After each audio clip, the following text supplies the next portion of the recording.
సమావేశం పెడితే కూడా ఒకవేళ డెస్క్ ఇన్ఛార్జ్లు లేకపోతే మీ దాంట్లో సీనియర్ జర్నలిస్టులు వస్తే వేరే సంస్థకి సంబంధించిన జర్నలిస్టు వస్తే కూడా లేచి జూనియర్స్ లేచి ముందు వరుస వాళ్ళకి ఇచ్చి వీళ్ళు వెనక్కి పోయేటోళ్ళు. ఇప్పుడు విపరీతం ఎట్లయిపోయింది అని అంటే అసలు కంటే కొసరోళ్ళది ఎక్కువైపోయింది. ఎవరిది ఏ ట్యూబో తెలుస్తలేదు మాకు.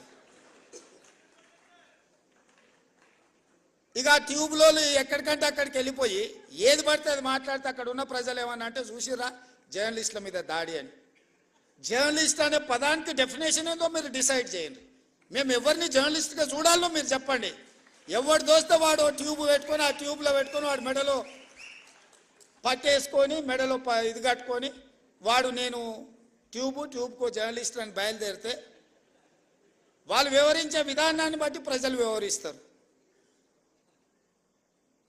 ఏది పడుతుంది మధ్యలోనే అడ్డం దొడ్డం మాట్లాడి ఏదైనా ఏమన్నా అంటే చూసిరా